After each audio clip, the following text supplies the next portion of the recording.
संताची पायी माझा विश्वास सर्व भाविदास झालो त्यांचा तिची माझी हित करती सकळ जिने हा गोपाळ कृपा मागलिया माझा वाहती लकडी त्यांचे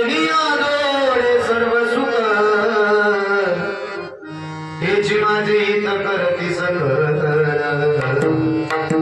जिने हा गोपाळ कृपा करी तुका म्हणे शेषाचे विनावारी वचन नमोडी बोलिले तिची माझी हित करती सकळ जिने हा गोपाळ कृपा करी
मस्तके पायावरी या वारकरी संतांच्या पंढरीच्या देवराया दंडवत तुझे पाय सेवेला की सेवक झालो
परमानंद माधव प्रसंगी प्राप्त झाली सालाप्रमाणे आहे.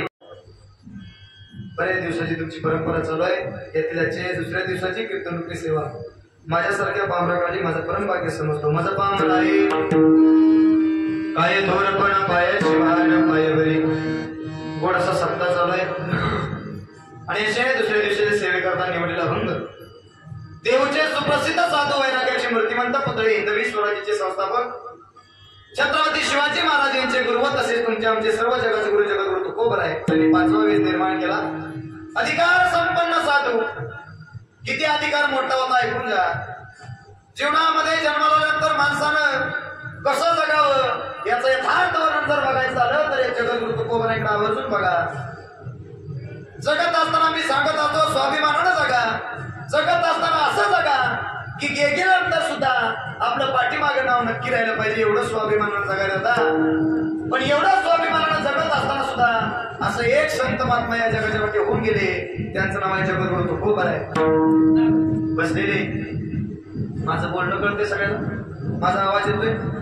असं जगावं की गेल्यानंतर सुद्धा आपला वैरी जरी असला तरी वैर्यानं सुद्धा म्हणावं बरं झालं पिढा, असं म्हणावं का? चुकीचं बोलतोय तुमच्या लक्षात येते, बरोबर आहे ना? म्हणजे याचा अर्थ मला कळतंय. कितीही वैरी असला तरी त्या वैर्यानं म्हणावं बरं झालं पिढा गेली, नाही ना दादा? किती जरी कट्टर वैरी असला तरी एक दिवस त्या कट्टर वैर्याला सुद्धा म्हणावं लागेल याच्यासारखा दुसरा माणूस. इन शर्ट करून एका गावात पाहुणा होता. इन शर्ट करून चांगली कपडे घातलेली जातात, चांगली कपडे घातलेली, आणि एक जण सकाळ सकाळी उठून बसायला निघालो ना, हा पाराव निघालो तो बसायला आपलं वाड्याच्या कडेला. नेमकी त्याची गाडी आली आणि गाडी आलेल्या बरोबर जशी गाडी आली तशी त्यानं गाडी त्याच्याजवळच थांबवली आणि त्याला विचारलं, अरे गावात रामभाऊ पाटलाचं घर कुठं आहे? त्यावेळेस तो म्हणाला, त्याचं नाव सुद्धा घेऊ नका. सकाळ सकाळी तुम्ही माझं नाव घेतलं, त्याचं नाव घेतलं माझ्याजवळ. त्याची आणि माझी 3 पिढ्याची वैर आहे. किती पिढ्याची बसलेली? किती पिढ्याची? अजिबात त्याचं नाव काढू नका. अरे त्याचं नुसतं नाव तरी विचाराय आलोय, नाव तरी सांग. अजिबात त्याचं तुम्ही नाव घेऊ नका. त्याचं माझं वैरत्व आहे. पण ठीक आहे बाबा, नाही घेत, जातो मी माघारी. ती माघारी तोंड फिरवलं त्यानं आणि तेवढ्यात जी म्हणलं होतं माझं आणि त्याचं वैरत्व 3 पिढ्याचं आहे, ती स्वतः म्हणते परत नव कशासाठी आलं? म्हणजे याचा अर्थ वैरी होता, पण वैर्याच्या घरी दुसरा जरी चालला तरी त्याचं मन राहत. तो म्हणला नाही मला सांगायचं. अरे तो वैरी आहे तर तुला कशाला सांगू? तो म्हणला अरे असू दे, वैरी असला म्हणून काय, पण विचारलंच ना, तुम्हाला सांग कशा करता आला? काय नाही, माझ्या पोरीचं त्याच्या पोराचं लगेच ठरवायचं म्हणून साठी. लक्षपूर्वक ऐका. त्यावेळेस त्या बसणाऱ्याचं वाक्य होतं, ती बसणार सुद्धा म्हणत होतं, असू दे रे, आमची आणि त्याची 3 पिढ्याची वैरत्व आहे. पण एक सांगू का, आता तू आलायस म्हणून सांगतोय. अरे माझी आणि त्याची 3 पिढ्याची वैरत्व आहे. 3 पिढ्या आम्ही एकमेकाचं तोंड सुद्धा बघत नाही. पण एक वाक्य सांगू का त्याच्याबद्दल, त्याच्यासारखा या गावात दुसरा चांगला माणूस कोणी सुद्धा. कोण म्हणलं? मला एकच सांगायचं आहे, जे अधिकार संपन्न साधू होते त्या अधिकार संपन्न साधूंना सुद्धा तितका समाजाने त्रास दिला होता. पण शेवटी म्हणावं लागले का महात्म्याला येऊन, काय तुकाराम नाम घेता कापे म्हणावं लागलं वैर्याला. अजून ऐकून जा. अरे जो गाथा निर्माण केला तोच गाथा उचलला आणि माणसं म्हणाली, अरे ज्या गाथ्यामुळं या बिघडलेल्यांचा माता जर तुम्ही सगळा करत असाल तर तो गाथा घ्या आणि इंद्रायणी सारख्या डोहात बुडवून द्या. दगडाला बांधला आणि दगडा सकट टाकला. पण क्रांती झाली, जळी दगडा क्रांती झाली. वैर्याला म्हणावं लागलं. आणि अजून ऐकू का, किती अधिकार आहे तुकोबारायांचा ऐकायचंय. त्या वैर्याला म्हणावं लागलं, म्हणे रामेश्वर भट्ट द्विजा. म्हणजे तुकोबाराय आणि विष्णू हे वेगळे. इतके अधिकार संपन्न साधू यांचा आजच्या दुसऱ्या दिवसाला शोभर साजर आणि तुम्हाला सुद्धा पटल रुजल असा प्रत्येकाच्या पाठातला संतपर प्रकरणातील अभंगात सेवेकरता निवडलेला आहे. बायका पोरांवर विश्वास ठेवू नका. ही सगळी माणसं धोक्याची. जोपर्यंत तुमच्याकडे आहे तोपर्यंत माणसं म्हणतील वाच. महाराज म्हणजे या जगात जर विश्वास ठेवायचा असेल तर मी 3 पाय सांगतो. या जगात या 3 पायाशिवाय दुसरे पाय कुठलेच पवित्र नाही. मग तो आमचा पाय असू द्या नाहीतर एखाद्या कीर्तनकाराचा पाय असू द्या, तो सुद्धा पाय पवित्र नाही. मला 3 पाय कोणते सांगाल? महाराज म्हणजे पहिला पाय सांगतो. या जगात जर सगळ्यात मोठा पहिला पाय जर पवित्र कोणाचा असेल तर तो विश्वाच्या मालकाचा सगळ्यात मोठा पाय पवित्र आहे. दुसरा पाय जर या जगात पवित्र कोणाचा असेल तर तो संतांचा आहे. आणि तिसरा पाय जर या जगात पवित्र कोणाचा असेल तर ज्या आई बापाने तुम्हाला जन्माला घातलं या 3 माणसाचा फक्त या जगात पाय पवित्र आहे. बाकी या जगात पाय पवित्र आता शिल्लक राहिलेले. पूर्वीचा पाय वेगळा होता. पूर्वी म्हण होती बाबा, आता हे जुने जाणते ती बाबा मंडळी बसले त्यांना विचारा, त्यांचा काळ आठवा. जर एखादा वारकरी जरी गावात आला तरी माणसं म्हणायची काय, संत येती. बरोबर आहे ना बाबा. अख्खं गाव आणायला जायचं एखाद्या वारकरीला. आता तसं नाही. आता तसं नाही. तुझं तू ये, तुझं तू कीर्तन कर आणि तुझं तू माघारी जा. तुला गरज असली तर. बरोबर आहे ना महाराज, आहे ना. म्हणजे जे 7-7 दिवस राहतात त्यांना चांगला अनुभव असतो. ते म्हणतात महाराज नसला सप्ताह तरी चालेल. म्हणजे याचा अर्थ पूर्वी प्रेम वेगळं होतं, पण आता ते वारकऱ्याबद्दलचं प्रेम राहिलेलं नाही. पण दुसरी गोष्ट मी सांगतो, तसा वारकरी सुद्धा आता राहिलेला. कारण पूर्वीचा वारकरी माझा वेगळा होता, निष्ठावान वारकरी होता, म्हणून त्याचं पाय धुतलं जात होतं. मी आमचं सांगतोय बरं, मी आमचं सांगतोय म्हणजे मी त्यात आहे. याचा अर्थ आमचे पाय सुद्धा या जगात पवित्र नाही. पाय जर पवित्र असतील तर महाराज म्हणतात त्यांच्यावरती विश्वास ठेवा. मला त्यांच्यावर विश्वास का ठेवायचा. महाराज म्हणले तो विश्वाचा मालक तुमच्यावरती कृपा करतो. या जगात संत एक अशी विभूती आहे, त्या संतांच्या जर पायावरती तुम्ही विश्वास ठेवला तर तुम्हाला देवाची प्राप्ती झाल्याशिवाय राहणार नाही. म्हणून तुम्ही एकच करा, काय तर संताची हा माझा विश्वास. आणि त्याच्याकडे कसं जा, सर्व भावे अंतःकरणापासून तुम्ही त्याच्याजवळ जा. महाराज मग तो देव करेल तरी काय, ते संत करतील तरी काय. महाराज म्हणजे त्याची माझे हित करती सकळ. आणि एकदा तुमचं हित जर त्यांना कळालं तर महाराज म्हणतात देव सुद्धा तुमच्यावरती कृपा करेल. जे नेहा गोपाळ कृपा करी, जे नेहा गोपाळ. महाराज मग देव आमच्यावरती कृपा करणार. मग तुमचा देव करतो तरी काय. महाराज म्हणले ज्यांनी त्याचं अंतःकरणापासून नाव घेतलं, बागलिया मज वाहतील कळी आणि त्यांचे निया जोडे. सर्व सुखाच्या प्राप्ती करून घेऊन जाण्याची ताकद जर या जगात कोणाची असेल तर त्या विश्वाच्या मालकाची आहे. म्हणून महाराज म्हणतात तुम्ही एक करा, काय करा तर तुम्ही त्याच्यावरती विश्वास ठेवा. आणि शेवटी महाराजांना म्हणावं लागलं काय, तुका म्हणे शेष वचन देतो मी आज तुम्हाला. सगळ्यात मोठं वचन देतो संत महात्म्यांनी म्हणावं, देवा आज मी तुम्हाला वचन देतो. या भरकटलेल्या समाजाला सुधारवण्याकरता आम्ही आलो. आम्ही सांगून जाईल आणि यांच्याकडून वचन सुद्धा घेईन. तुका म्हणे शेष सेविनावळी. आणि एकदा जर मी तुला वचन दिलं, वचन न मोडी बोलिले त्याची माझे हित करती सकळ. आणि जे नेहा गोपाळ कृपा करी, देव नक्की तुमच्यावरती कृपा करेल. असं यथार्थ वर्णन जगद्गुरु तुकोबारायांच्या या अभंगाच्या माध्यमातून मी सांगण्याचा तुम्हाला प्रयत्न केला. आता कीर्तन बंद करायला घ्यायचं ऐका. म्हणजे आताशी आपल्या कीर्तनाला सुरुवात झाली, पण ऐकून जा. 10 वाजायला फक्त 5 मिनिटं शिल्लक आहे. काळजी करू नका. मी बरोबर 11 वाजून 5 मिनिटांना सगळ्याला कोल्हापूर हॉस्पिटलला ऍडमिट करणार आहे. आताशी पहिली सलाईन लावली. गोड गोड गोड सगळ्याला वैस पाचतो. अजून जावं लागत, सांगून जातो. ऐकून जा. महाराज म्हणतात या जगात सुख जर तुम्हाला पाहिजे असेल तर तुम्हाला स्वतःच्या घरामध्ये सुख मिळणार नाही. महाराज मग सुख कशाला म्हणायचं. बंगला गाडी पैसा धन हे म्हणजे याला सुख म्हणायचं. द्या सोडून, याला कोणी सुखी म्हणत नाही. हे फक्त नश्वर आहे. कसं आहे सांगू का, ऐका. जोपर्यंत तुम्ही पैसा आणता तोपर्यंत घरातली माणसं म्हणतात याच्यासारखा दुसरा माणूस. पुरुष मंडळी जोपर्यंत तुमच्या खिशात पैसा आहे तोपर्यंत सगळी माणसं म्हणतात याच्यासारखा गावात दुसरा श्रीमंत माणूस नाही. पण कदाचित 5-10 वर्षांना बाबा त्याच्यावर जर वेळ आली आणि ती जर रस्त्यानं मसर टाकत चाललं तर तीच पारावर बसलेली माणसं म्हणतात बहुतेक यानं कष्टानं कमवलेलं. म्हणजे याचा अर्थ होतं तेव्हा माणसं त्याला चांगलं म्हणत होती आणि नव्हतं त्यावेळेस माणसाने त्याचं माप सांगितलं. ही दुनिया कशी तुम्हाला माहितीये. ऐका, एक रस्त्यानं चाललं होतं, त्याला एक जण म्हणतंय अरे इस दुनिया में रहना है तो आगे देख के क्या चल रहा है, इस दुनिया में रहना है तो नीचे देख के चलना चाहिए. ते दुसऱ्या दिवसापासून खाली बघून चालायला लागलं. दुसऱ्या दिवशी तेच माणूस म्हणते अरे इस दुनिया में रहना है तो नीचे देख के क्या चल रहा है, आगे देख के चलना चाहिए. म्हणजे ती पहिल्यांदा कुठं बघून चालत होतं. तिसऱ्या दिवशी ते म्हणते अरे इस दुनिया में रहना है, आगे देख के क्या चल रहा है, इस दुनिया में रहना है तो इधर उधर देख के चलना चाहिए. ती तिसऱ्या दिवसापासून इकडं तिकडं बघून चालायला लागलं. आणि चौथ्या दिवशी तीच माणूस म्हणते अरे इस दुनिया में रहना है तो इधर उधर देख के क्या चल रहा है, आगे देख के चलना चाहिए. त्याला राग आला. ती घरला गेलं. त्यानं 2 साड्या तापवल्या आणि दोन्हीच्या दोन्ही साड्या काढल्या आणि दोन्हीच्या दोन्ही साड्या डोळ्यात घातल्या. आंधळ झालं ते आंधळ. त्यानं हातात काठी घेतली आणि टेकत टेकत रस्त्यानं चाललं आणि तोच माणूस रस्त्यावरती बसला होता आणि तोच माणूस म्हणायला लागला केल्यानं कर्म बहुतेक घेणं भोगायला. आता काय त्यानं पाप केलं? ही दुनिया आहे दादा, ही दुनिया तुम्हाला जित्यापणी जगू देणार नाही आणि मरताक्षणी खात्याला लागल. म्हणून मला म्हणतात यांच्यासाठी न जगता त्याच्यासाठी कधीतरी जीवनामध्ये जगून जगा.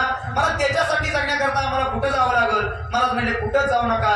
गेले 9 वर्ष झालं पवित्र असा आपल्या गावामध्ये सप्ताह चालू आहे. या कीर्तनाला येऊन बसा आणि जीवनाचा उद्धार करून जा. का सांगून जातो? जे कीर्तन आहे, ज्या कीर्तनात तुम्ही बसला त्या कीर्तनाची थोडक्यामध्ये तुम्हाला परंपरा सांगून जातो, ऐकून जा. ही कीर्तन ही परंपरा साधी नाही, ही कीर्तन ही परंपरा साधी नाही. बरीच माणसं अजून पण म्हणत असतील यंदा कीर्तनाला जायच होतो पण काय जमल की मसन वाट्यात लाकडं पडली की तेव्हा म्हणणार नाही त्याचा सप्ताह तेवढा.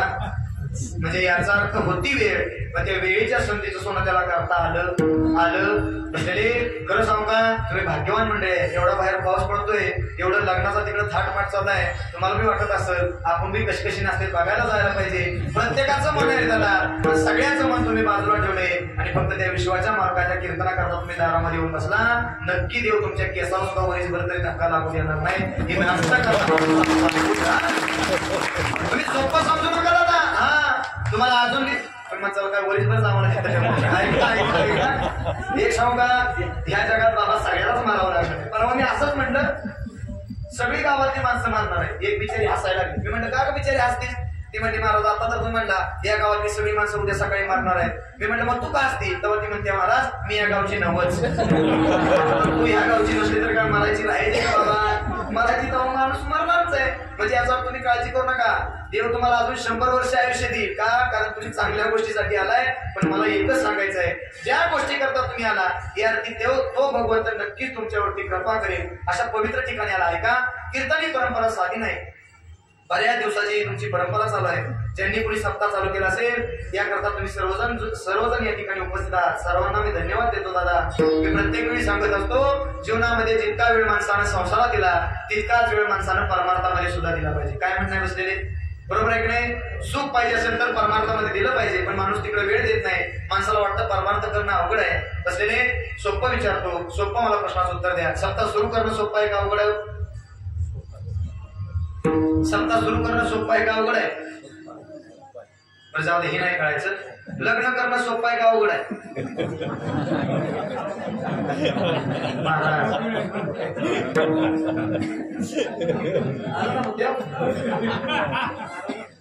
जेवाय बसल्यापासून मी काय म्हणतोय 15 मिनिटं करत होतो, पण जेवाय बसल्यापासून उठूच तर दुसरा काय महाराज विषयच नव्हता. येताना आलेलेच म्हणायचं नव महाराज. मी म्हणलं तेव्हा म्हणलं होते का आमच्याकडच आहे तुमचं आले एका बिचाराने सांगितलं महाराज लग्नाच तेवढं कीर्तनात बोलावं. अरे म्हणलं कशाचं बोलू, माझंच नाही झालं म्हणजे फार काळ बदलला. एक तो मगाशी म्हणला महाराज आमच्या गावात 2 टरबू लागले. कशाचं? बिना लग्नाचं. मी म्हटलं आमच्याकडे बी 2 आहे, दोघांचा मेळ करू आणि रेणाच्या घाटात सोडून देऊ. काय करायचं म्हटलं आता पर्याय शिल्लक राहिला. पण आता ऐका, लग्न होत्यात व्हायला तुम्हाला नाही, लग्न होत्यात, फक्त काळ बदललाय बाबा. काळ बदललाय. पूर्वीचा काळ वेगळा होता. पूर्वी काय होतं? पूर्वी पुरीचा बाप जायचा कुणाकडं? पोराच्या बापाकडं. आणि काय म्हणायचा?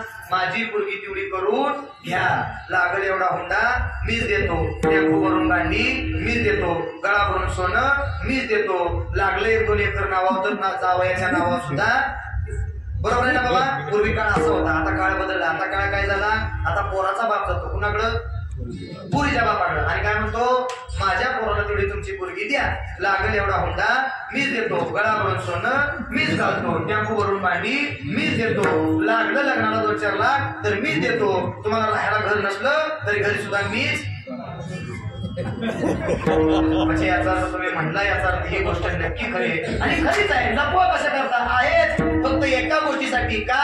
कारण स्वतःच्या पोराचं लगीन व्हावं म्हणून बाप 1-2 एकर पण तिकडलं चांगलं केल्याशिवाय राहणार नाही. इतकी वाईट परिस्थिती आहे. ऐका, लग्न करणं सोपं आहे. किती सोपं आहे? मुलगीला घ्यायचं, मंडपात द्यायचं, लग्न केलं झालं. पण संसार करणं म्हणजे याचा अर्थ लग्न करणं सोपं आहे पण संसार करणं अवघड आहे. ऐकून जा. माळ घालणं सोपं आहे, 20 रुपयाला माळ मिळते, पण ती माळ टिकवणं आयुष्यात फार अवघड आहे. अजून ऐकून जा. झाड लावणं सोपं आहे पण आयुष्यात ते झाड टिकवणं फार अवघड आहे. आणि सप्ताही सुरू करणं सोपं असलं तरी सप्ताह टिकवणं हे सगळ्यात फार अवघड आहे. आणि गेले 9 वर्ष झालं ती पराकाष्ठा छोटस का गाव असताना पण छोट्याशा गावात सुद्धा ती पराकाष्ठा धरली. म्हणून तुम्हाला द्यावेत तेवढे धन्यवाद थोडे येतात. म्हणून पुन्हा एकदा या सर्वांच्या जनावरती नतमस्तक होतो आणि याच ठिकाणी कीर्तन सेवेपर्यंत मी तुम्हाला घेऊन जातो. ऐकून जा. माझ्या कीर्तनाचे 2 नियम आहेत तेवढे सांगून जातो. माझ्या कीर्तनाचा पहिला नियम आहे, माझ्या कीर्तनात कुणीसुद्धा टाळी वाजवायची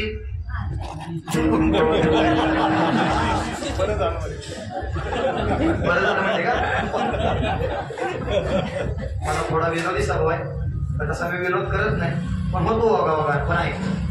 माझ्या कीर्तनात कुणीसुद्धा टाळी वाजवायची मी कुठं नाही म्हणते, मी वाजवायचीच म्हणते, मी नाही म्हणलंच नाही, मी वाजवायचीच म्हणतोय अजून. माझ्या कीर्तनात कुणीसुद्धा टाळी वाजवायची मी वाजवायची, मी कुठं नाही म्हणतोय, मी नाही म्हणलंच नाही, मी वाजवाच म्हणतोय. फक्त माझं एवढंच म्हणणं आहे, माझ्या कीर्तनात कुणीसुद्धा टाळी वाजवायची कळलं. अजून बऱ्याच जणांनी हळूहळू कळलं तर शेवटी नक्की कळलंय का. सर्वांनी हातानं टाळी मुखानं भगवंताचं नाम घ्या. मला देवाचं नाव का घ्यायचं. महाराज म्हणतात तुका म्हणे महा पातके पतीत होती जीवनमुक्त हेळा मात्रे. महाराज केलेलं जे तुम्ही आम्ही कर्म आहे त्या कर्मातून मुक्ती मिळण्याकरता महाराज म्हणतात देवाचं नाम चिंतन करावं लागेल का. कारण देवाचं नाव इतकं मोठं आहे. किती मोठं आहे ऐकून जा. मी सांगत नाही, ज्ञानोबांनी हरिपाठामध्ये सुद्धा सांगितलं. ऐकून जा. ज्ञानदेव पुसे निवृत्तीशी चाळ अन गगनाहुनी वाढ नाम आहे. सगळ्यात मोठं देवाचं नाव आहे दादा. किती मोठं आहे ऐकून जा. कितीतरी मोठा पापी होता वाल्याकोळी प्रत्येकाला दृष्टांत माहिती आहे पण क्रांती झाली. काय झाली. रोज पाप करायचं, रोज पाप करायचं, इतकं पाप केलं, इतकं पाप केलं, इतकं पाप केलं. शेवटी 7 राजनं भरली पण रस्त्याने एक जण चालला होता जो कधीच एखाद्याचं चांगलं करत नाही पण त्याचं चांगलं करायला ते उभा राहिला होता आणि तो म्हणला लय पाप केलंस, या पापात तुला मुक्त व्हायचं असेल तर तुला एकमेव पर्याय वापरावं लागल. पण त्याने विचारलं काय करावं लागल. ते मला देवाचं नाव घे, देवाच्या नावानं पाप जाईल. अरे म्हणून तर बघ राम म्हण ती मला म्हणायचं, राम म्हण ती मला म्हणायचं, राम म्हण ती मला म्हणायचं. अजून बरीच आहे. आम्ही राम म्हणलं की ती म्हणते मला. कळलं तर बघा नाही तर त्या सोडून मेली. पण त्यासनी देवाचं नाव कळालं, मस्त वाट्यात लाकडं पडली आणि मग माणसं म्हणायला की राम ना राम ना कधी मेल्या. अरे जिंक्यापणी कधीतरी कळवून घ्या. महाराज म्हणतात अरे त्याला सुद्धा कळत नव्हतं देवाचं नाव. मी राम म्हणलं की तो मला म्हणायचा. क्रांती झाली दादा. ते मरा मरा म्हणत राम राम कधी म्हणायला लागलं हे त्याला सुद्धा कळलं नाही. आणि दुसऱ्या तिसऱ्या दिवशी नाही अनेक दिवसानंतर परत महाराज भजन करत चाला. नारायण नारायण ऐका नारायण नारायण भजन करत चालला. आणि भजन करत चालल्यानंतर कशाचा तरी आवाज आला. राम राम राम आवाज आला. ऐका पूर्ण शरीराला सगळी वाळवी लागली होती. मातीनं सगळं शरीर त्या वाल्या पोळीचं भरलं होतं. आणि जसा धक्का लागला तसं त्याचं टोक सुटलं आणि तो राम राम म्हणत होता. अरे नामस्मरणात इतकी ताकद होती की राम राम म्हणताना तो वाल्याचा वाल्मिक ऋषी झाला. आणि केली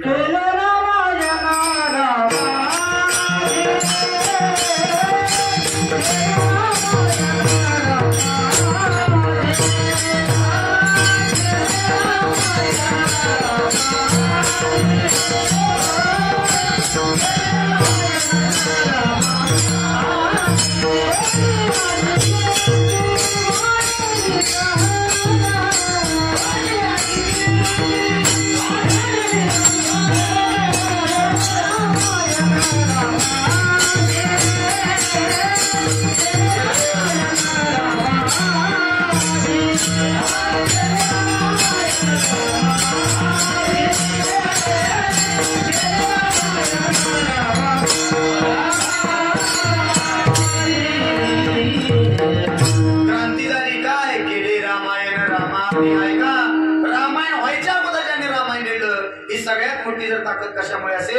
ती फक्त नामस्मरणामुळे इतकं देवाचं नाव पवित्र आहे. म्हणून इथं बसल्यानंतर देवाचं नाव घ्या. मी परवा असंच म्हणलं, सगळ्यांनी देवाचं नाव घ्या. एक बाय म्हणत होती पिंट्याचं बाप्पा आमचं हे नाही, पिंट्याचं बाप्पा आमचं हे नाही. मी म्हणलं करते तरी काय? ती म्हणली महाराज आमच्या यांचं नाव हे आहे काय राम, आता त्यांचं नाव इथं कसं घेऊ म्हणून आम्ही त्या पिंट्याचं बाप्पा आमचं हे ऐका, पिंट्याचं बाप्पा आमचं हे म्हणण्यामुळे तर जीवनामध्ये पाप निर्माण झालं. महाराज म्हणतात या नावाला ताकद नाही, पण त्या नावाला नक्कीच किंमत आहे. म्हणून महाराज म्हणतात त्याचं नाव घ्या, कारण त्याचं नाव जर तुम्ही घेतलं तर अनंत जन्माचं पाप जातं. किती नाम संकीर्तन साधन पैसोपे अन जळतील पापे जन्मांतरीचे.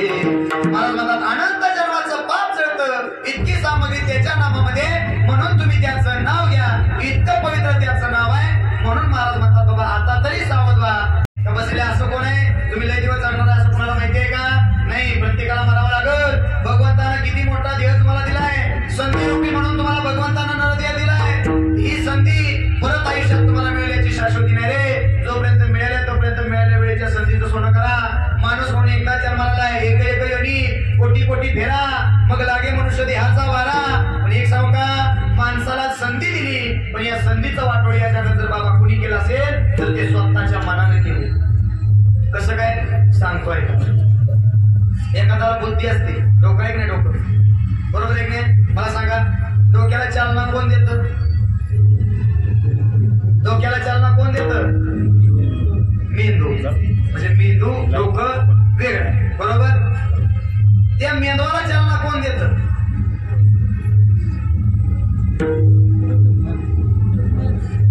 कोण तर म्हटलं बघा, काय देतं?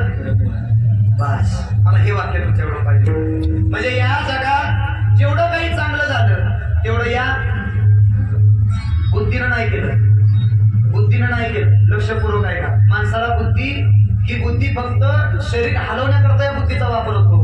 पण माणसं बरीच म्हणतात याचं मन तेवढं चांगलं, म्हणजे याचा अर्थ बुद्धी चांगली होती पण एका मनामुळे त्याचं वाटोळ झालं. माणसाच्या जीवनात मिळालेली संधी आहे, ही संधीचं सोनं सुद्धा माणसाला एका गोष्टीमुळे करता आलं नाही. त्याचं नाव आहे मन. किती मन वाईट आहे, हे मन काहीही करायला होतं. महाराज म्हणतात एका मनामुळं अनेक जणांचा नाच झालाय. कुणाचा नाच झालाय? लक्षपूर्वक आहे का? एक मन वाईट होतं आणि एक मन जीवनामध्ये दुर्बुद्धी निर्माण करतं, म्हणून सत्यानाश होतो. कुणाचा झाला? लक्षपूर्वक आहे का? ज्याच्या 80,000 बायका होत्या, 1,00,000 पोरं होती, 1.25 नातू होतं, एवढं सगळं होतं. पण सगळं असताना सुद्धा ऐश्वर्य संपन्न होता तो. ऐका, सगळ्यात मोठा भक्तही तो होता. पण लक्षपूर्वक आहे का? एक मनामध्ये दुर्बुद्धी निर्माण झाली आणि ती दुर्बुद्धी स्वतःच्या बुद्धीपर्यंत पोहोचली, म्हणून स्वतःचा सत्यानाश करून घेतला. कोणती? सीतेला घेऊन आला.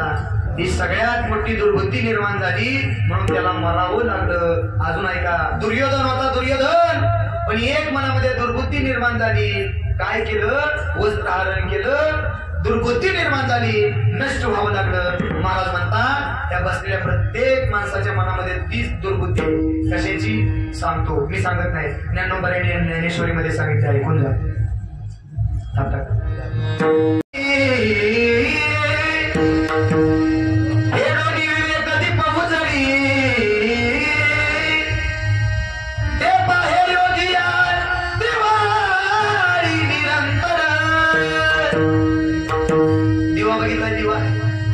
दिवा बघितलाय का? दिवा बघितलाय? हा, दिवा जर पेट्रोल दिव्यावर जर काजळी असली तर दिव्याचा प्रकाश पडतो का? पडतो का? नाही पडत. म्हणजे याचा अर्थ दिव्यावर जर काजळी असेल तर दिव्याचा प्रकाश पडणार. माऊली तेच म्हणतात, मी अविवेकाची काजळी विवेक कधी पोहोचली, ते पाहे योगी दिवाळी निरंतर. तुमची आमची 5 दिवसाची दिवाळी या जीवनातला नाही नाश करू शकते. पण महाराज म्हणतात माणसाच्या मनात सुद्धा एक प्रकारची जी काळजी आहे, ही काळजी ज्या दिवशी निघून जाईल त्या दिवशी माणसाचं मन सुद्धा सद्बुद्धीपर्यंत पोहोचल्याशिवाय राहणार नाही. म्हणून या मनाला सांगतात बाबा आता तरी सावध हो, कारण हे मन इतकं वाईट आहे, चांगलंही करायला हवं आणि वाईटही करावं लागल. म्हणून बसलेले सांगून जातो, संधी रूपी भगवंताने ते तुम्हाला दिलंय. किती मोठं दिलंय का? किती महत्वाची संधी केली त्या भगवंतानं. ऐका, किती मोठी भगवंतानं तुमच्यावरती कृपा केली. सगळ्यात मोठी कृपा केली, तुम्हाला जन्माला घातलंय, ही संधी म्हणून दिलाय भगवंतानं. परत माणूस म्हणून जन्माला यायची शाश्वती नाही. किती संधी मिळाली ऐकून जा. एक राजा होता, रोज उठायचा शिकारीला जायचा. बसले ऐकून जा. रोज उठायचा शिकारीला जायचा, रोज उठायचा शिकारीला जायचा. शिकारीला गेला, त्यानं धनुष्याला बाण लावला, धनुष्याला बाण लावला, नेम धरला, पण नेम चुकत होता म्हणून ते माग सरकत गेलं. पण जसं माग सरकत गेलं तसं त्याच्या पाठीमागच्या बाजूला आशिल नाग होता. नागाचं तोंड पुढं होतं, शेपटी माग होती. त्यानं धनुष्याला बाण लावला, माग सरकत गेला, पण माग सरकत असताना त्याचा चुकून पाय नागाच्या शेपटीवर. तुम्ही जागे का सगळी? कशावर पडला? जसा शेपटीवरती पाय पडला, रस्त्यानं लाकड तोड्या चालत ते पळत आलं, जोरात आलं, आणि राजाला जी जोरात धक्का दिला ती राजा एका कोपऱ्यातच जाऊन पडली. राजा म्हणलं तुला काय अक्कल आहे का? अरे मी या राज्याचा राजा आणि तुम्हाला धक्का देतोस?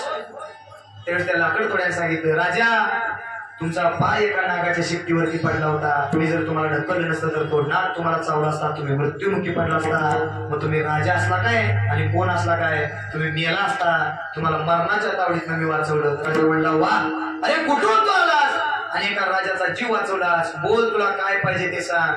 तेव्हा ती लाकड तोड्या म्हणते, राजा काय सुद्धा नको. राजा म्हणला, मागून तर बघ. अरे मी राज्याचा राजा आहे, मागून तर बघ. ते म्हणला, नको राजा, काहीच नको. राजा म्हणला, तू मला का मागत नाही? तेव्हा ती लाकड तोड्या म्हणते, मला माहितीये मोठी माणसं तेवढी, कारण ती कधीच गरीबाच्या कामाला येत नसतात, म्हणून ती मोठी झालेली माणसं असतात. प्रधानजी म्हणले, राजा म्हणला, प्रधानजी हे ना भरू काढली, आता तुम्हीच सांगा ह्याला काय द्यायचं? प्रधानजी म्हणला, आजपर्यंत तुम्हीच मला काय दिलं नाही. असं बरंच प्रधानजी अजून आहेत, गाड्या पुसून येतं, पण नशिबात काय मिळालं? ऐका, बरंच प्रधानजी आहेत असं गाड्या पुसून गेलं, पण नशिबात नाही काय मिळालं. लक्षपूर्वक ऐका. प्रधानजी म्हणला, तुमची द्यायची इच्छे तर मी सांगाल ते द्याल.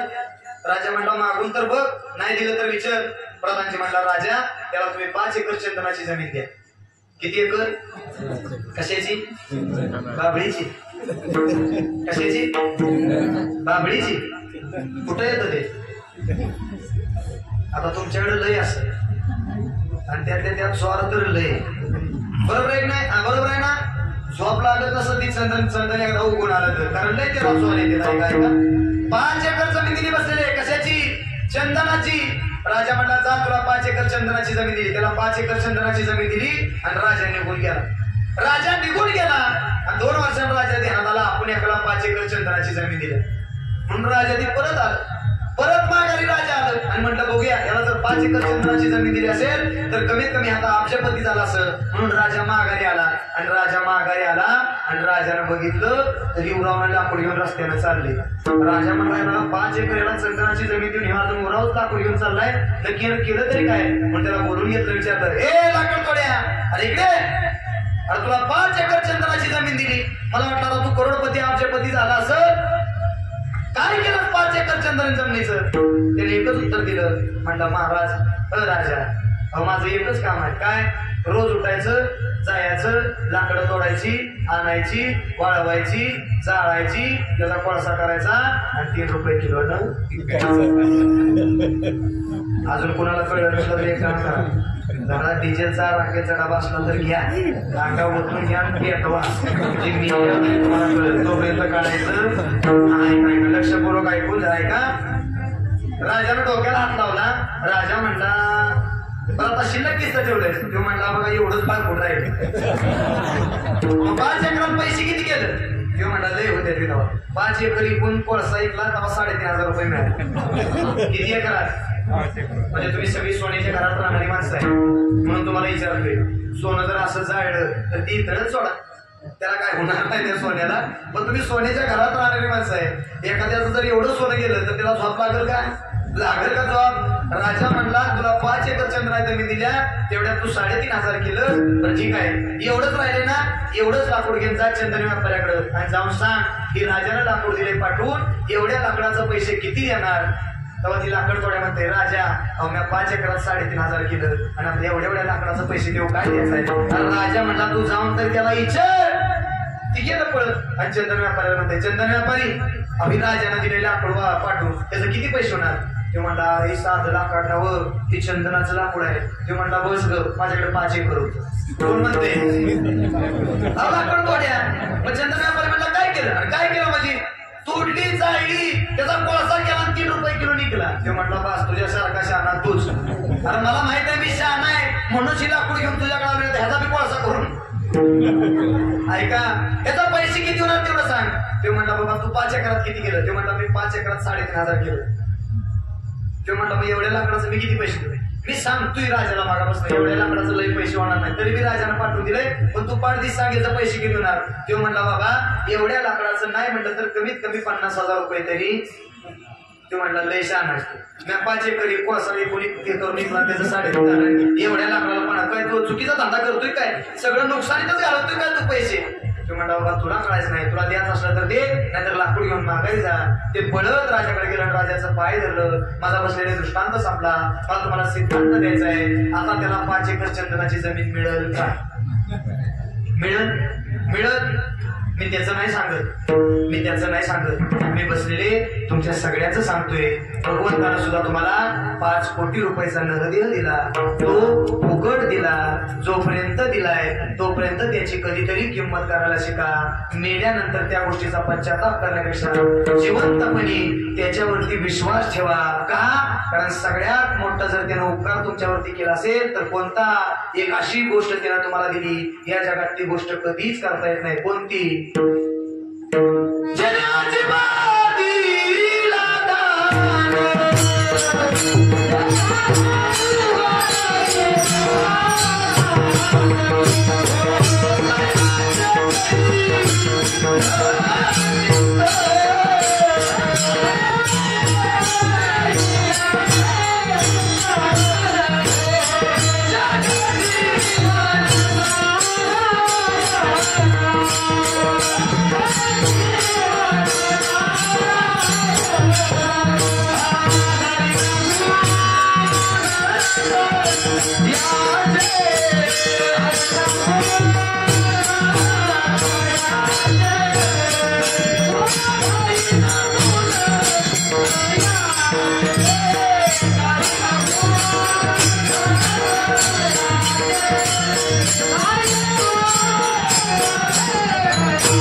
ऐकून जा. आला आता अभंगावरती मी तुम्हाला घेऊन येतो. लक्ष करू नये का? त्यानं सगळ्यात मोठा तुमच्यावरती माझ्यावरती उपकार केला म्हणून तो कोबरायना सुद्धा म्हणावं लागला बाबा तुमच्या माझ्या जीवनाचा जर उद्धार करून घ्यायचा असेल तुम्हाला जर चांगला मार्ग कळवून घ्यायचा असेल तर आम्ही आलो कुठून? आम्ही वैकुंठवासी आलो याची कारणासी बोलियो देवशी सास भावे वर्तय.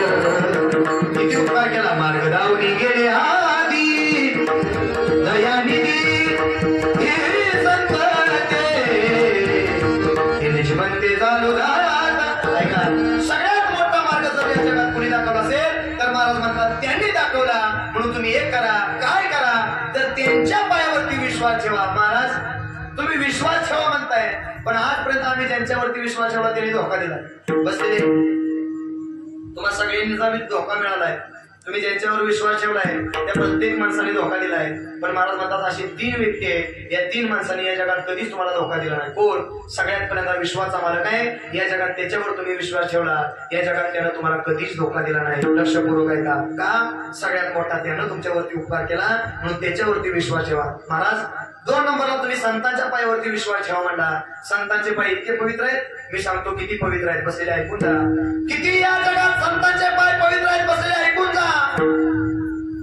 अरे ज्यांनी नुसतं म्हणावं काय हे विनंती अगं चल किती पाय पवित्र आहे. ऐकून जा. भिंतीला नुसता हात लावला आणि क्रांती झाली. चालविली जड विंती हरली चांगयाची भ्रांती मोक्ष मार्गीचा सांगाती ज्ञानोबा माझा. क्रांती झाली. क्रांती काय? नुसतं भिंतीला चढ म्हटलं तर त्या भिंतीला सुद्धा चालावं लागलं. महाराज मी एवढ्या सगळ्या गोष्टी सांगत होतो. मी म्हटलं कीर्तनामध्ये एवढं सगळं सांगत होतो आणि एवढंच कीर्तन माझं रेकॉर्डिंग करून टाकलं होतं. कशावरती माहितीये? युट्यूबवरती. आणि आता युट्यूब एक अशी गोष्ट झाल्या चांगलं बी करते आणि वाईट इतकं करते की मी सांगायची गरज नाही. 2 दिवस झाला आता इतका कालवा चाललाय. जी चांगली होती त्यांची सुद्धा पक्की जिरल्या. इतकं युट्यूब वाईट आहे. म्हणजे जेवढी प्रसिद्धी चांगली आहे तेवढी प्रसिद्धी किती वाईट आहे. माणसं लय वाईट आहेत. ती करतात काय, मागचं करतात, पुढचं करतात आणि मधलंच उचलतात. घे आता तुझी पक्की ही माणसं आहेत. मी सांगायची गरज नाही. चांगल्या माणसांची माणसाने जिरवायला सुरुवात केली आता. त्यामुळे सहजासहजी नाही. आणि परवा असंच झालं. ऐका आता इतकी वाईट बसते आणि महाराज एका व्हायरल करते, 100 जण त्याला व्हायरल करते. वाईट परिस्थिती आता सोशल मीडियावर फार बेकार परिस्थिती आहे. ती तुम्ही करताय व्हिडिओ पण ऐकून जा, डिलीट करून टाका. वाईट आहे माणसं, ऐकून जा. पण ऐका तुम्ही सोडणार नाही मला माहिती आहे. पण ऐका लक्षपूर्वक ऐका. मी तसं चुकीचं बी काय बोलणार नाही याची मला भान आहे. लक्षपूर्वक ऐकून जा. महाराज मी एवढंच टाकलं होतं आणि महाराज आता निघालं उदाहरण म्हणून सांगून जातो. मी सांगत नाही, थोडासा विनोद आहे पण ऐकून जा. मी आनंदीतून पुण्यापर्यंत आलो आणि पुण्यात आले होती. नेमकं एक माझ्या जवळ येऊन बसलं आणि माझ्या जवळ येऊन बसल्यावरती ती कीर्तन केंद्रावर मग आपली मला कपडे बघितले. मला ती म्हटलं महाराज तुम्ही महाराज आहे का? हो म्हटलं मी महाराज आहे. आता ह्या कपड्यामध्ये महाराज म्हणलं पाहिजे ना. म्हटलं बाबा हो महाराज आहे. ते म्हणला तुमचं नाव काय? म्हटलं प्रथमेश महाराज. त्यानं आपलं लगेच गुगलवरती नाव टाकलं, युट्यूबवर नाव टाकलं. त्यानं कीर्तन काढलं की कीर्तन लागलं कीर्तन ऐकायला. मग कीर्तन ऐकता त्यानं ही कीर्तनात मी ऐकलं. मी सांगितलं ज्ञानोबारांनी भिंत चालवली, ज्ञानोबारांनी समाधी घेतली, अधिकार संपन्न होते म्हटलं. इतका अधिकार त्यांचा होता. संत महात्म्यासाठी तुकोबारांना वैकुंठाला घेऊन गेले भगवंत. आणि त्याला काय होत गेले ते म्हटलं महाराज मग तुकाराम महाराज याला विमानाला होतो मग तुम्ही निश्चित का चाल. म्हणजे याचा अर्थ माणूस होता पण काय विचारलं याची शाश्वती नव्हती. मी म्हटलं ते तुकोबारा होतं, वैराग्य होतं, तितकं ताकद होती, तितकी भक्तीमध्ये त्यांचा 8 तास होता. उजळले भाग्य आता अवघी चिंता वाढली. त्यांना म्हणावं लागलं होतं. विश्वाचा मला त्यांना भेटायला होता. कृपा झाली होती त्यांच्यावरती. इतकं वैराग्य होतं म्हणून ते गेले होते. नाही तरी पण तुम्ही म्हणताय कीर्तनात तुकोबारा वैकुंठ. अरे ते सांगायचं असतं. ते गेले होते म्हणून सांगावं लागतं. 5 मिनिटं झाली परत त्याला ऐकलं. ज्ञानेश्वर महाराजांनी समाधी घेतलेली. मग तुमचं म्हणणं काय? तू कुणाचं माफ करतो? देवाचं माफ करतात. म्हणजे मला देवाला 16,108 बायका होत्या. मग आम्ही 2-4 केले म्हणून काय होते. पण कधीतरी ऐका त्याला 16,108 बायका केल्या. पण एका करंगळीवरती पर्वत उचलला होता. इतकी ताकद त्याची होती. 12 गावा अग्नी केला होता. ही ताकद त्याची होती. आपण त्याच्या बायकाचं माफ काढलं पण त्याच्या कर्तृत्वाचं या जगात माफ काढता आलं. बरीच माणसं म्हणतात महादेवाला मदिरा चालती. आम्ही थोडी संत्रा पिली म्हणून होतंय तरी काय दादा. अरे मदिरा जरी भगवंत पेत असला तरी अहोरात्र तपश्चर्या करण्याकरता मसन वाट्यात जाऊन बसत होता. आणि त्याच्या गाड्यात काय होतं. आपल्या घरात बेडपुळी निघाली तर आपण बायकोन आपल्या घरात बेडपुळी आपल्याला निघत नाही दादा. आणि आपण कुणाचंही कुणी माफ काढायचं नसतं. मी म्हटलं नाही रे त्याच्यासारखं व्हायला गेलं बाबा. 5 मिनिटं झाली. 5 मिनिटांनी तिने मला प्रश्न केला. पण मी विचार केला जर ह्यानं प्रश्नाचं उत्तर यानं आता जर मला प्रश्न केला त्याला नक्की उत्तर द्यायचं. त्यानं मला प्रश्न केला. मला म्हटला महाराज ज्ञानेश्वर महाराजांनी भिंत चालवली तुम्ही म्हटला प्रमाण बी दिलं. मग तुम्हाला मी मला तसलं काय येतं का? म्हणलं हो येतं. म्हणजे मला येतं चालू तो देशाला हो येतं म्हणजे. मी म्हटलं महाराज तुमचा नंबर मला द्या. मग तिला नंबर घेतला. मी म्हणतो कुठलं माणसं जवळ आहेत तर म्हणतात वा महाराजांनी काय कीर्तन केलं वा काय. आणि आम्ही पुढे गेलो त्यांचं काय तेव्हा काय सांगायचा ही माणसं आहेत ऐका. मी म्हटलं तेवढ्या पुरता नंबर घेईल परत सोडून देईल. पण काय झालं त्याला 6 महिन्यानं मला फोन केला. मला म्हणता महाराज ओळखला का? मी म्हटलं बोला की महाराज. काय नाही म्हणजे आमच्या गावात सप्ताह तुमची तारीख ठेवायची. बरं म्हणलं ठीक आहे चालेल. मला म्हणजे जागर काढायचं कीर्तन आहे आणि तुम्ही मला म्हणता होता बघा आठवते का ज्ञानेश्वर महाराजांची जशी भिंत चालू तशी तुम्ही पण लक्षपूर्वक ऐकून जा. विनोद म्हणून ऐकाल. पण या जगात ज्या माणसाने तुम्हाला प्रश्न केला होता त्या माणसाला उत्तर सुद्धा तुम्हाला तितक्याच पर्यंत देता आलं पाहिजे. लक्षपूर्वक ऐका. मी म्हटलं जाऊ दे कुठली दिन चालू आहे तारीख तेवढी लिहून घेतली. म्हणजे येतो बाबा जशी तारीख जवळ येईल तसं त्याला रोज म्हणायचं. महाराज 5-6 जिल्ह्यात सांगितलंय ज्ञानेश्वर महाराज दुसऱ्या महाराज प्रथमेश महाराज गुजर ते आपल्याला भिंत चालवून दाखवणार आहेत. 5-6 जिल्ह्यात सांगितले. सगळा 5-6 जिल्हा गोळा होणार आहेत. तुम्ही तेवढी दाढी मारू नका. म्हणजे अजिबात मारत नाही रे. कीर्तनाला हजर राहणार आहे. त्यानं सगळं केलं. जसा तारीख सप्ताह बसला पहिल्या दिवशी मला फोन केला. महाराज जोरात सप्ताह चाललाय लय पब्लिक येते आणि तुमचं रोज पुकारायचं चाललाय. ज्ञानेश्वर महाराज दुसरे महाराज आहेत प्रथमेश महाराज गुजर ते आपल्याला भिंत चालवून दाखवणार आहेत. तुम्हाला ऐकण्यावर वाटते पण ऐका पुढे आता होते तरी काय पुढे ऐका. पहिला दिवस झाला, दुसरा दिवस, तिसरा दिवस, 5वा दिवस झाला, 6वा दिवस झाला. 7व्या दिवशी त्याचा मला फोन आला. म्हणजे महाराज निघाले का? हो म्हटलं निघालो. म्हटलं निघालो. कशाने येत आहे? म्हटलं विमानाने येतोय. आता येऊ कसं म्हणलं अरे एसटी नेणार लय लांब जायचं म्हणल्यावर मी आपल्या एसटीत बसलो.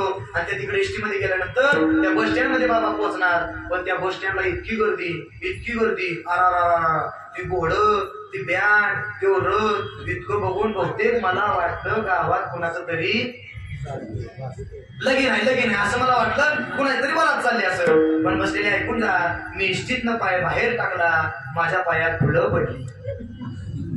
मी म्हटलं प्रथमेश महाराज, आता तुला भिंत चालवल्याशिवाय ही काय माणसं सोडणार. सगळं झालं. मला आपला 9-10 घोड्याच्या रथात बसवला. तुम्ही बी एकाच घोड्या बसलाय, पण मी 10 घोड्या बसलो. ऐका रथात मला बसवला. संध्याकाळी कीर्तनाला घेऊन गेले. कीर्तन झालं आणि कीर्तन झालं तर त्या माणसानं माईक घेतला पुकारायला सुरुवात केली. आता त्या माणसाचं कीर्तन झालं, गोड असं महाराजांनी कीर्तन केलं. उद्या सकाळी रामभाऊ पाटलाची पडकी खालची भीत चालून जाणार आहे, त्यामुळे उद्या सगळ्यांनी काल्याचं कीर्तन झालं की सर्वांनी तिथं हजर राहा. आता मला कुठला घाम, जर उद्या सकाळी भिंत चालवून नाही लावली तरी माणसं लय मारत्यात. मी काय विचार केला, आता संध्याकाळचं कीर्तन झाले, आता एक काम करायचं, आता जायचं पळून. आता कुणाला कळतंय पळून गेलं कारण काय झालं काय म्हणलं, पळून जायचं. पण तेवढ्यात त्यानं पुकारलं की महाराज परत आपल्याकडे येतील याची गॅरंटी. त्यामुळे यांची रातभर दर्शन बारी चालू आहे. ज्याला कोणाला दर्शन घ्यायचं त्यांनी रामभाऊ पाटलाच्या वाड्याचा तिथं रातभर दर्शन चालू आहे. म्हटलं पाय अख्खं गावानच घेतला, आता करायचं काय, जातोय कुठला पळूनच जायची परवानगी राहिली नाही. सकाळ झाली, काल्याचं कीर्तन झालं, परत मला 10 घोड्याचा रथ आणला, घोड्यावर बसवलं, रथावर बसवलं आणि माझा रथ निघाला. कुठं?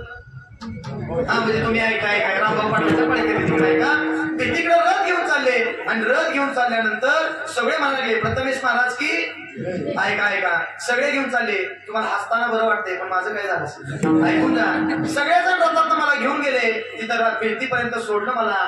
इतकं पब्लिक 7-8-10 जिल्हे उचलून आलं होतं. इतकं पब्लिक होतं, जिकडं बघत तिकडं माणसं दिसायची, इतकी गर्दी नुसती ढकली आणि ती रामभाऊ पाटलाची बरोबर चढाव भीत होती. आणि तिथपर्यंत मला नेऊन सोडलं आणि मला म्हणजे मला ही भिंत आपल्याला चालवून दावायची.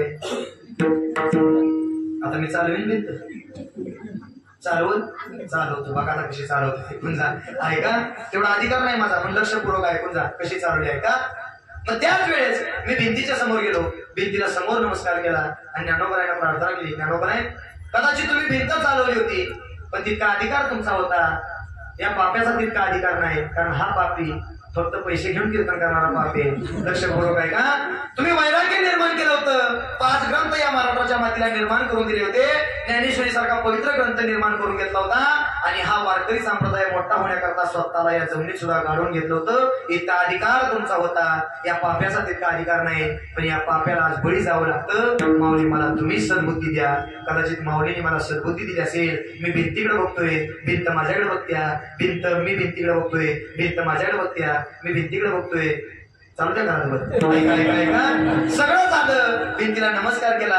जसे ज्ञानोबराय भिंतीवरती बसले तसं मी सुद्धा भिंतीवरती जाऊन बसलो. पायावरती तिडी टाकली, पाय टाकला.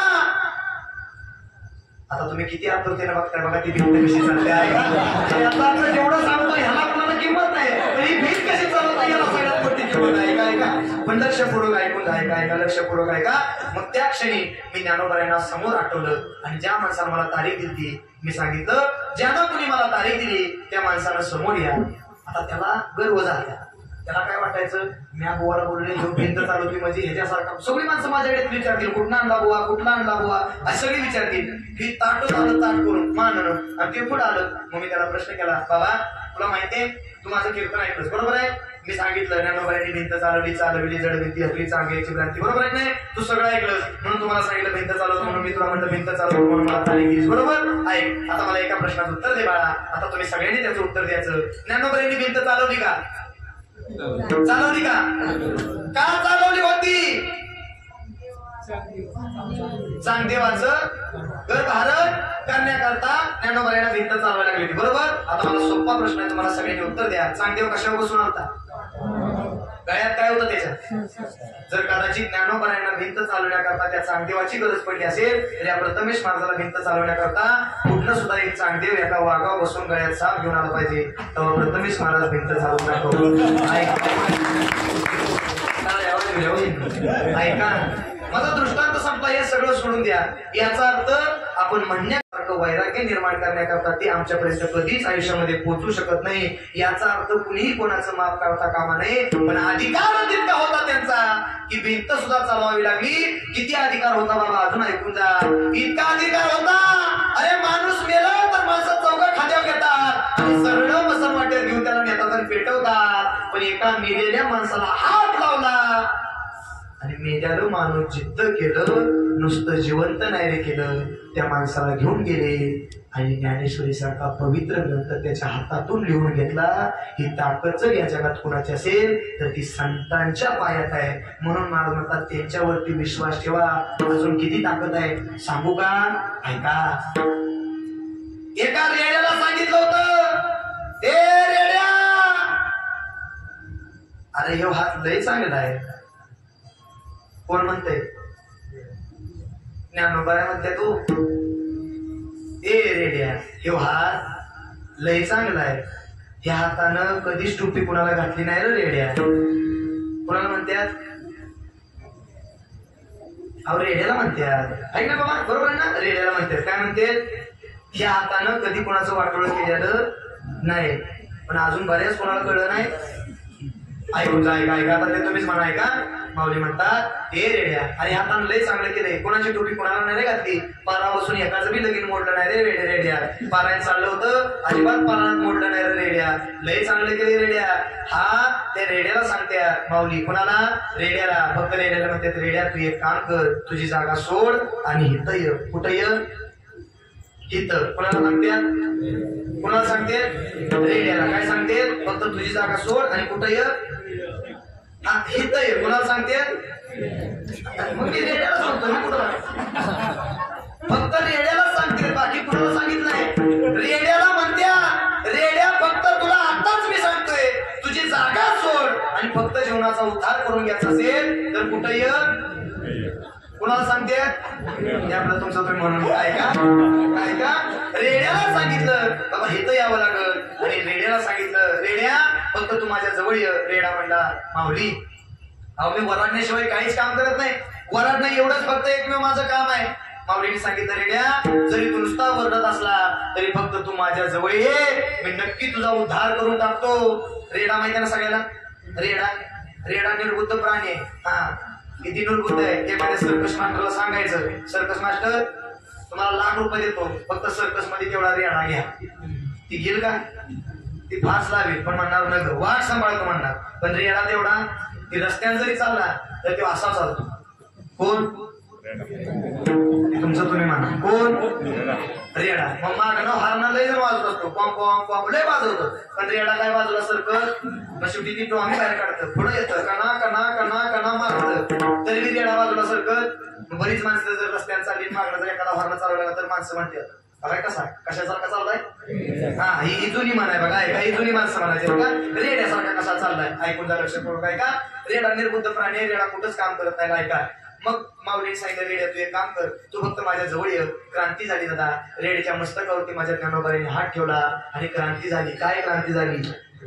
रेड्या मुखी वेद बोलविला,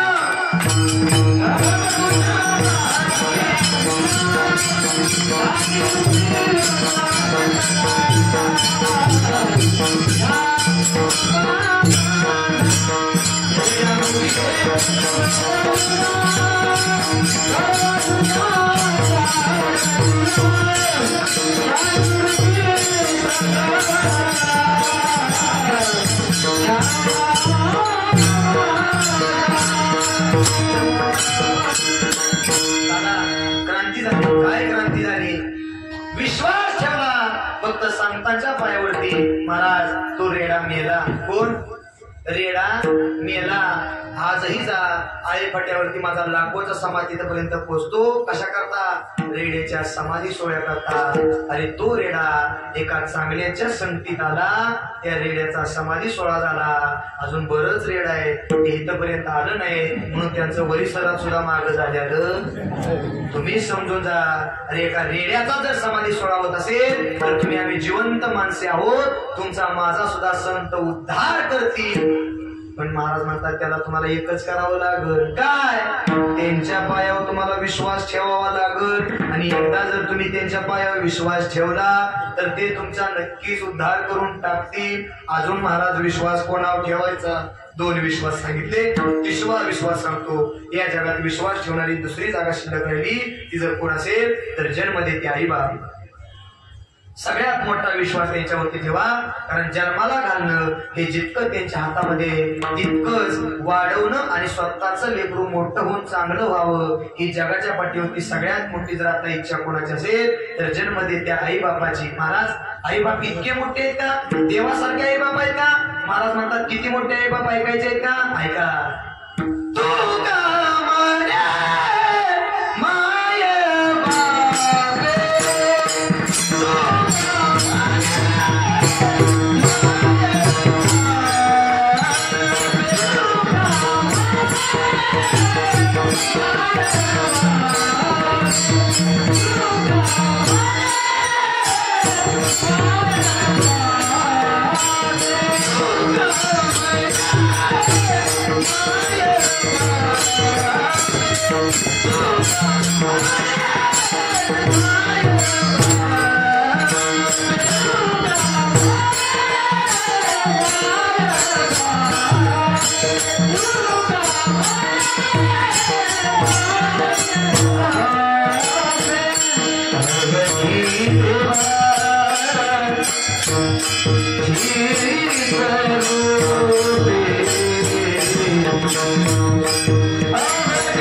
बापे, तू तुका म्हणे माय बापे अवघी देवाची रूपे क्रांती झाली काय कुंडलिके काय केले आणि परब्रह्म उभे केले. पंढरीचा पांडुरंग आला तो कोण्या वारकऱ्यासाठी नाही आला. जर आला असेल तर पुंडलिकाईने आई बापाची सेवा केली, क्रांती झाली. पुंडलिके काय केले त्या पुंडलिकायामुळे हे सगळं परब्रह्म उभा राहिलं का? म्हणून सगळं तीर्थाची येदुरी सगळ्यात मोठं माहेरतान जर या जगात पवित्र कोणतं असेल तर ते तुमच्या आई बापाचे पाय आहेत. म्हणून महाराज म्हणतात या जगात या 3 पायावरती विश्वास ठेवा आणि या 3 पायावरती विश्वास ठेवत असताना एकच करा काय तर अंतःकरणापासून तुम्ही त्यांच्या जवळ जा. कारण अंतःकरणापासून तुम्ही त्यांच्यावर विश्वास ठेवला तरच ते तुमच्यावरती कृपा करणार आहेत. याचं यथार्थ वर्णन जगद्गुरु तुकोबाराने अभंगाच्या प्रथम चरणात केलं.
महाराज म्हणतात संतांची पाहिजे म्हणून मला संतांच्या पायावरती विश्वास आहे. किती मोठा संतांचा अधिकारी ऐकायचा आहे का?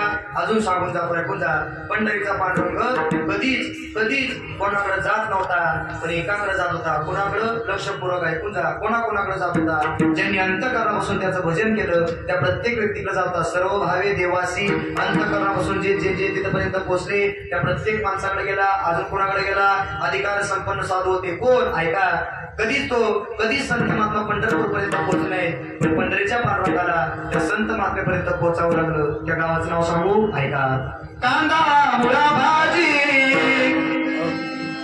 कांदा मुळा भाजी, कांदा मुळा भाजी, कांदा मुळा भाजी, अवघी विठाई माझी, अवघी विठाई माझी, लसूण मिरची कोथिंबिरी, अवघा झाला माझा हरी, अवघा झाला माझा कांदा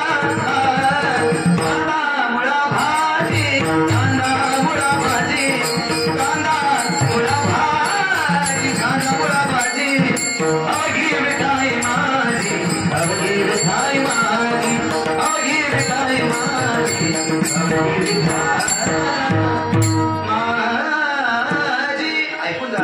पण त्याकरता तुम्हाला सर्व भावाने तिथपर्यंत पोहोचावं लागले. महाराज मला देवाला हेच आवडतं का? भाव आवडतो आम्हाला. तुम्हाला कधीच कळलं नाही देवाला नक्की काय आवडतं. महिला मंडळ देवाला काय आवडतं, पुरुष मंडळी तुम्हाला आम्हाला कधीच कळलं नाही. स्वतःला जे आवडतं ती कळतं, पण देवाला आवडतं ती कळत नाही कळत. पण एक सांगू का, जी गोष्ट स्वतःला आवडते ती दुःख देते, पण जी भगवंताला आवडते ती जर कराल तर नक्की तो तुम्हाला सुखाची प्राप्ती करून दिल्याशिवाय राहणार नाही. इतकं अंतःकरणापासून त्याला भावानं शरण तुम्ही जा. मला मंडळ तुमचा तर भाव मी सांगायची गरज नाही. तुम्ही जर देवाला घेऊन गेला काय पोळी जाता का? केवढी घेऊन जाता? केवढी घेऊन जाता पोळी देवाला? एवढी.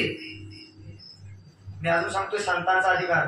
मी अजून फक्त पहिल्याच चरणावर आहे. तुम्ही म्हणता ना महाराज तू पहिल्याच चरणावर राहा, तरी मी फिरून तुम्हाला पहिल्याच चरणावर ध्यानात ठेवा. तुम्ही माझ्या तब्येतीकडे जाऊ नका. मी नुसतं 10 वर्ष माझा टाळाबाजी. किती वर्ष? 10 वर्ष टाळाबाजीला, 3 वर्ष 4 वर्ष शिकाय घालवल्या आणि मग कीर्तन उभा राहिले. तेव्हा मी असं आज 11:15 वाजले. महाराज किती? 11:15. आज मी पहिल्याच चरणावर आहे. म्हणजे असं माझ्याकडे सुटलं बी नाही, मला सुटणार बी नाही. सोडा ते सोडायचं करता तेवढा अधिकार लागेल. लक्षपूर्वक ऐकून जा. ऐका मी काय सांगतोय. मला म्हणत तुम्ही देवाला जाता का? नैवेद्य घेऊन जाता का? केवढा करता देवाला नैवेद्य? एवढा अजेंडावर एवढा, बरोबर. देवाला एवढा आणि स्वतःच्या पोटाला एवढा. म्हणजे याचा अर्थ देवाला एवढा. एक जण म्हटलं महाराज देव कुठं काय खातो का? बाबा तुला कुठं माहितीये देव खातो का नाही? खातो नाही महाराज आमच्या गावातला गुरवच खातो. कोण म्हणते? म्हातारी म्हणते. मी म्हणलं तू नैवेद्य चाराय गेलतीस का दावाय गेलती? म्हणजे महाराज सगळी नैवेद्य दावाय जाते. मग मी बी नैवेद्य. महाराज तुम्ही आम्ही आजपर्यंत चुकलो. देवाला नैवेद्य दावाय जातोय, चारायला म्हणजे याचा अर्थ त्यानं तुमच्या घरात काय केलं ते त्याला माहिती नाही का? सगळं माहिती आहे. चतुरातो शिरोमणी गुण लावण्याची खाली मुकुट सगळा म्हणे धन्य तोची विठोबा.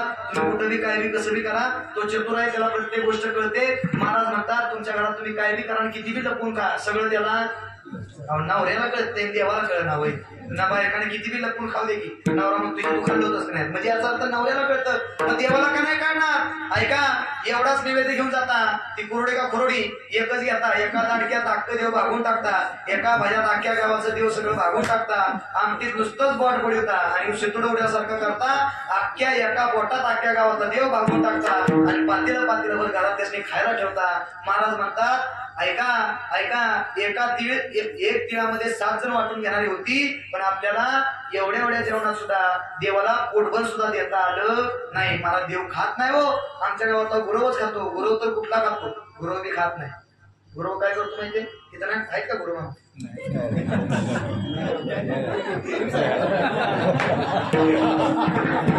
मी तुमचं नाही सांगत, ऐका तुमचं नाही सांगत, ऐका मी दुसऱ्यांचं सांगतो. ऐका नाही ऐका, मी तुमचं नाव सांगत नाही, दुसऱ्याच सांगतो. ऐका लक्षात नाही म्हणजे त्यांची बी चुकी नाही सोडा. कारण सांगू का, ही गुरुमामा ओळखते, ही हे कुठल्या घरचा नैवेद्य ही गुरुमामाला माहिती असते. का सांगू का? कारण तुम्हाला काय आता पातळ पोळी कराय काय जमत, रेट्याच्या रेट्या करतात, तर ती देव तरी खाई होईल. कारण गुरुमामा जर कोण खायला मग काय रेट्याच्या रेटे केल्यावर म्हणजे अंतकरणापासून तुम्ही देत नाही. पण ते तरी काय एवढा नैवेद्य काय टाकून द्यायचं का? ते कधी घरी घेऊन जातात आणि घरी घेऊन गेलं ते काय म्हणते बायको, अहो सकाळपासून नुसतं देवळातच फिरताय, म्हशीला काय वैरण बिरण आहे का नाही? मग गुरुमामा म्हणतात मग आणलाय की तुला नैवेद्य? तो सगळा कुणाला ऐका जरी दिला तरी तो एका मुख्या जनावरांच्या मुखामध्ये जातो. याचा अर्थ भगवंतापर्यंत पोहोचतो. पण मला एक वाक्य सांगायचंय, तुम्ही देवापर्यंत गेला पण अंतःकरणापासून तुम्ही देवापर्यंत गेला नाही. मला देव खात नाही ना. कोण म्हणतं खात नाही? अरे खाल्ला होता, अधिकार तितका त्या संतांचा होता. जाऊन म्हणले होते हे देवा खा. देव म्हणला नामदेव रे थांबा जरा थंड घ्या. मी जर खायला खाली उतारलो तर सगळे बडवे येतील आणि म्हणतील पंढरीचा चोर पांडुरंगाने अगदी गेला तरी कुठं. मला काय सांगू नका, मी नैवेद्य आणलाय, आईनं करून दिलाय आणि तुम्हाला खावाच लागल. नामदेव कसं खायचं? नाही खावाच लागल. हट्ट धरला आणि हट्टापोटी भगवंताला जागा सोडावी लागली आणि क्रांती झाली. काय फिरविले देऊळ जगा माझी ख्याती.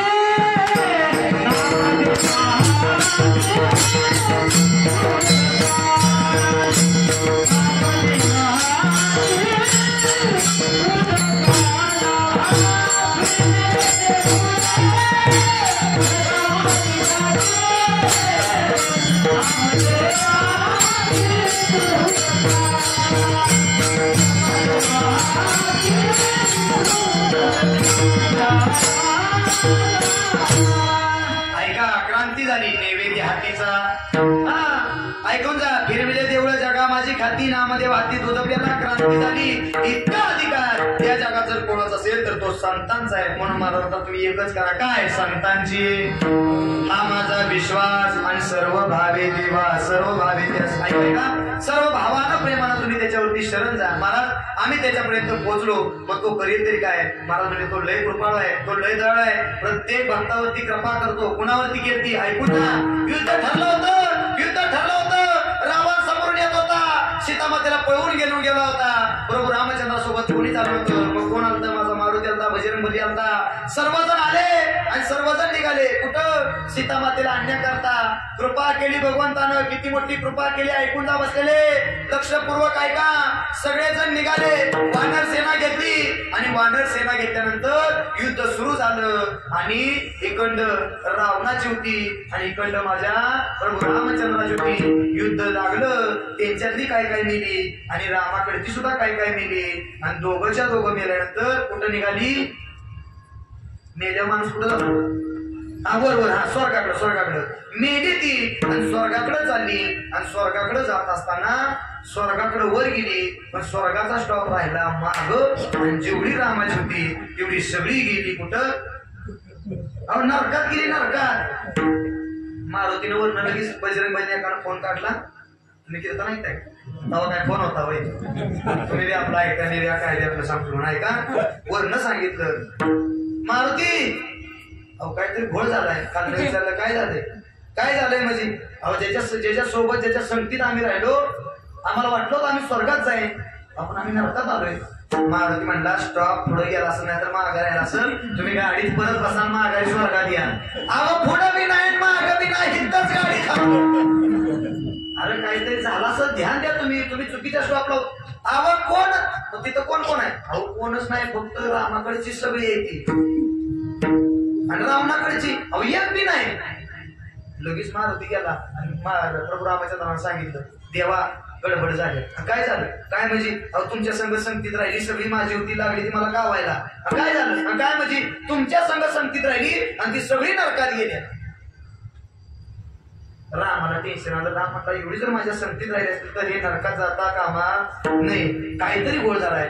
प्रभू रामचंद्रांना कळालं ह्यांनी मारताना मला बघितलं नाही. कोणाला बघितलं? बस रे तुमचं पाय धरून एकच वाक्य सांगतो म्हणजे आयुष्यभर किती जरी पुण्य केलं आणि मरताक्षणी एका पाप्याचा जरी चेहरा बघितला तरी नरकात जावं लागत. इतका वाईट पापे हे त्या दिवशी प्रभू रामचंद्रांना सांगावं लागलं. लक्षपूर्वक ऐकून जा. ऐका इतका पापे जावं लागलं तिथं. प्रभू रामचंद्रांनी सांगितलं एक काम करा ही चुकून तिकडे गेल्या. त्यांचं झालंय कसं ह्यांनी मारताना रावणाला बघितलंय म्हणून ही सगळी नरकात गेल्यात आणि ज्यांनी मारताना मला बघितलंय ती सगळी कुठे गेल्यात. म्हणजे याचा अर्थ देवाचा चेहरा सुद्धा इतका पवित्र आहे. मरताक्षणी देवाला जरी बघितलं तर स्वर्ग माणसाला मिळू शकतो पण मरताक्षणी एखाद्या पाप्याला जरी बघितलं तरी नरकात जावं लागतं. मारुती म्हणतात तसलं काय सांगू नका. जेवढी गेले तेवढी सगळी माझी स्वर्गात पाठवा. प्रभू रामचंद्र सांगितले एक काम करा सगळी त्यासनी मी जित्त करतो फक्त त्यासनी एक का सांगा मरताक्षणी माझ्याकडे बघा आणि मरा तुम्ही सगळे स्वर्गात जाल. आणि भगवंतानं कृपा केली सर्वजण जित्ती केली आणि जित्ती करून नुसते पिछे घुम केलं आणि देवाचं तोंड बघितलं सगळी होती तेवढी सगळी स्वर्गात पोचली. महाराज म्हणतात ही सगळ्यात मोठी त्यानं तुमच्या माझ्यावरती केली कोणती? जेने हा गोपाळ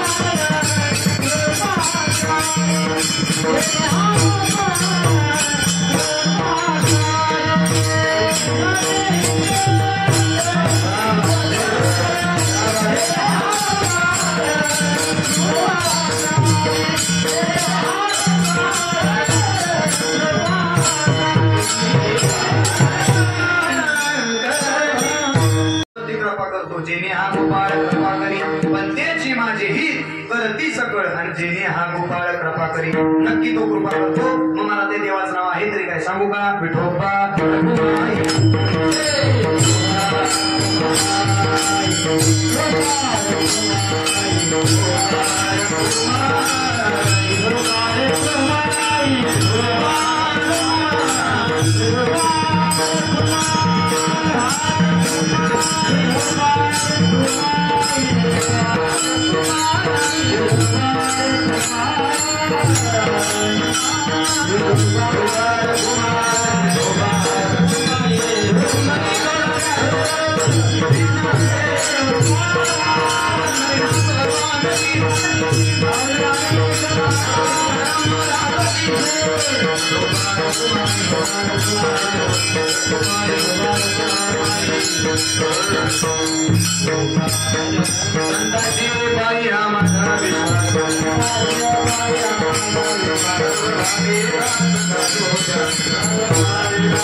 झोपले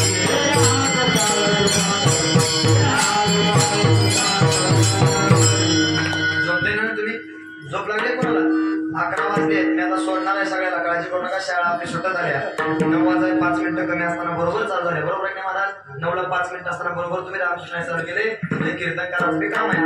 11ला 5 कमी असताना कीर्तन बंद केलं पाहिजे. पण माझं संपतंय बरं का 5 मिनिटात. बरोबर माझं टायमिंग संपलेलं आहे. पण 5 मिनिटांमध्ये मी कीर्तन संपवतो. 2 चरणाचा मी अर्थ सांगितलाय. 2 चरण सोडाय मला बरोबर 2 तास गेले.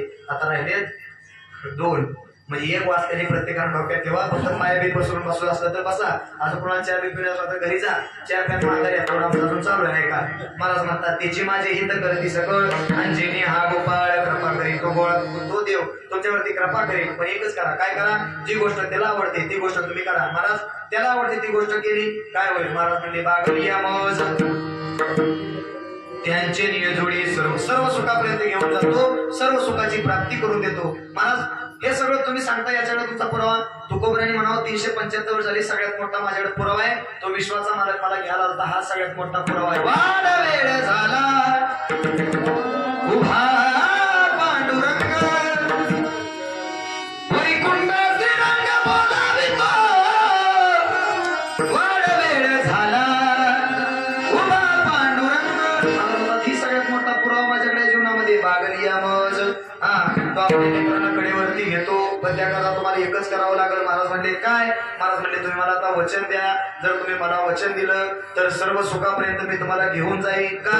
कारण या जगात माणसासारखा दुसरा लबाड माणूस कुठला नाही झाला. माणसानं या जगात जपायचं काय असेल तर सगळ्यात पहिला वाचा जपा.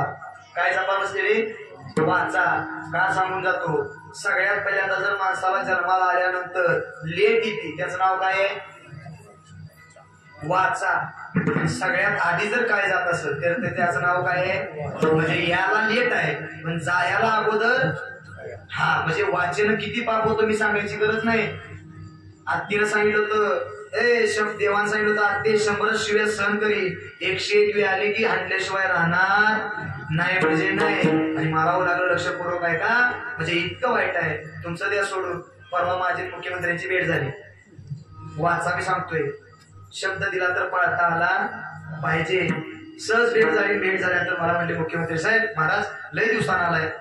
होणार नाही भेट पण समजा झाली. मला म्हटलं तुम्ही आपला ऐकताय का?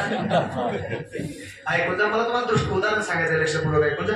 भेट झाली आणि झाल्यानंतर साहेब मला म्हणजे महाराज काहीतरी मागा आला एवढ्या. कारण मोठी माणसं गेली. मोठी माणसं म्हणतात काहीतरी मागा.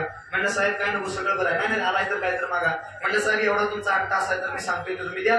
मागून तर बघा. मुख्यमंत्री आहे मागून तरी बघा. काय पाहिजे तुम्हाला सांगा तरी.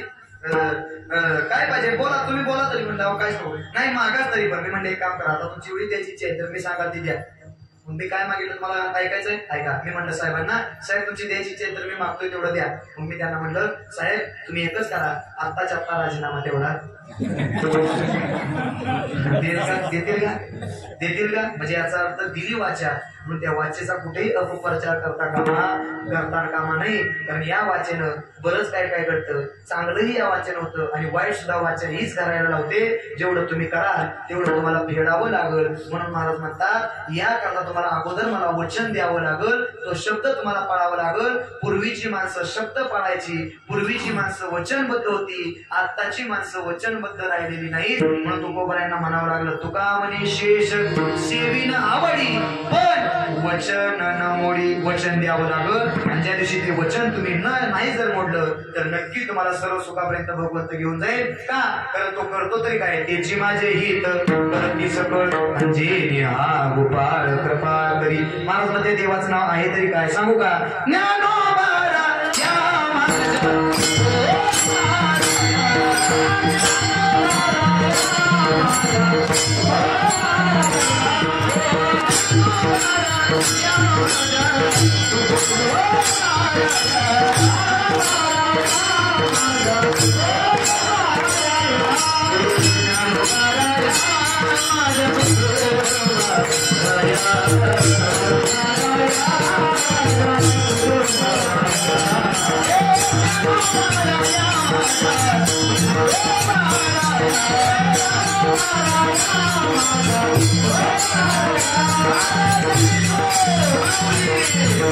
Thank you.